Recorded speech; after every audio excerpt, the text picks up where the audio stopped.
Okay, so I thought I'd show you where I'm looking for some shells for our program.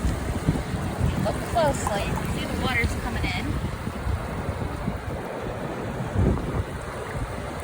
I'm trying to find a bunch of different types of shells. So when the water goes back out here, take a look at what we see.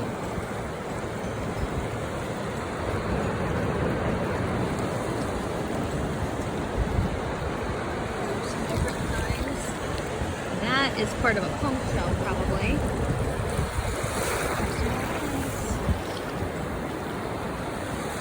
A little deeper, you can see this is a great place for shells. The tide is going out right now, so as the tide goes out, it leaves the shells on the beach. And I found a shark's tooth earlier, just standing here. Let's see what else we got. Let's see. Makes you a little dizzy watching the water go back.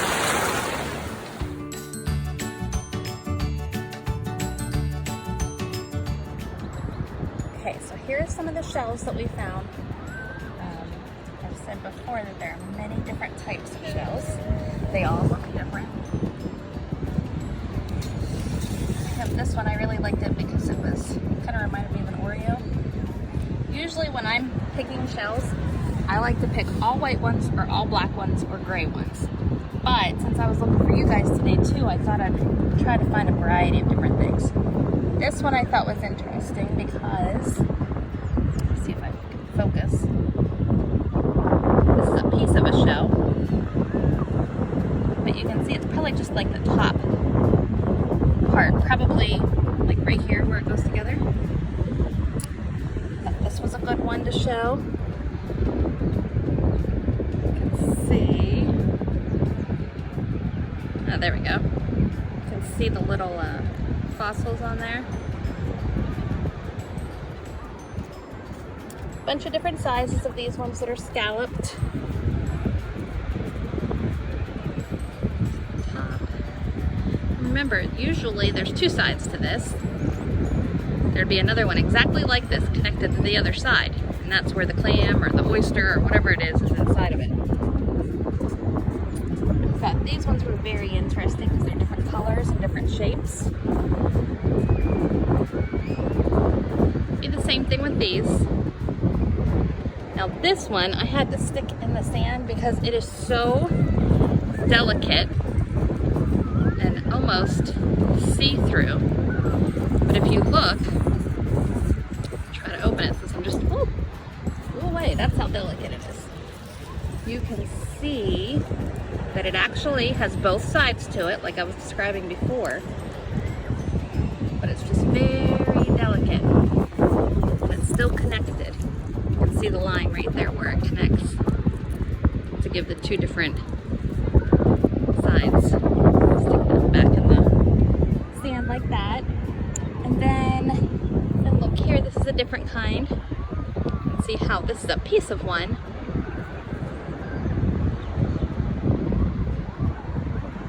Look very closely. See these special ones I found.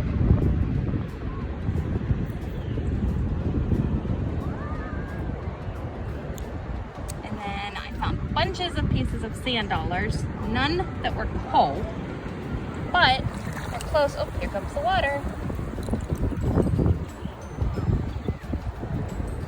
Luckily they all stayed.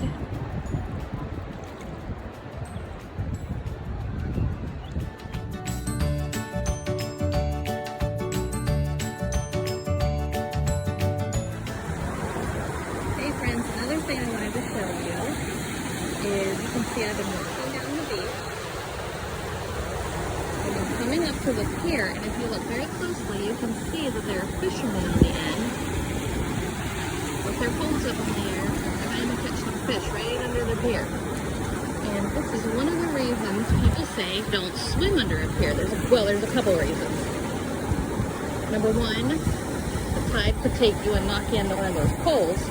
Number two, if somebody's fishing, looks like that guy has something, if you can see that. If somebody's fishing, their hook could get in you. And number three, sometimes it attracts some really bigger fish if somebody's fishing there, like sharks. You want to kind of not swim right around it.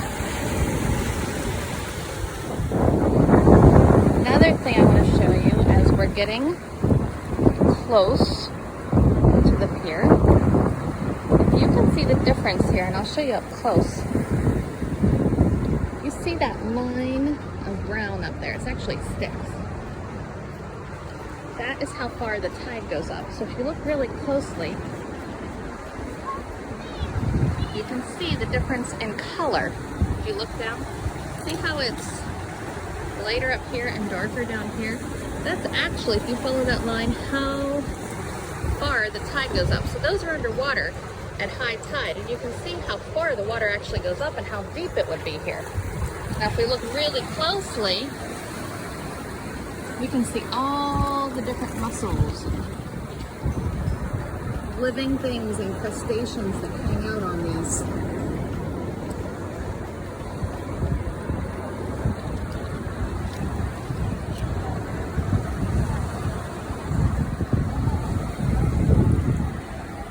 It's kind of cool to see up close.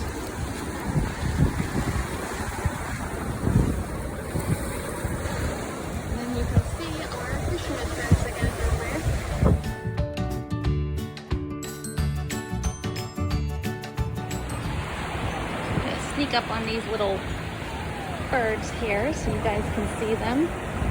They put their long skinny beaks down into the sand and they look for the little, they're like tiny clams, and I'm gonna have to look up the name of it, but they pick them right out of the sand, and I'll show you once this water goes down how you can see what they're looking for. Let me see if I can find one of their little holes. So can you see this here, how the water's going in? Little teeny tiny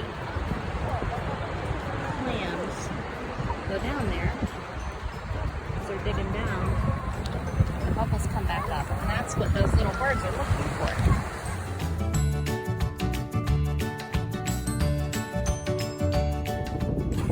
Oh, he just spit. Oh, look at him. I know it was huge, Mom. I saw it before. I don't know what it is.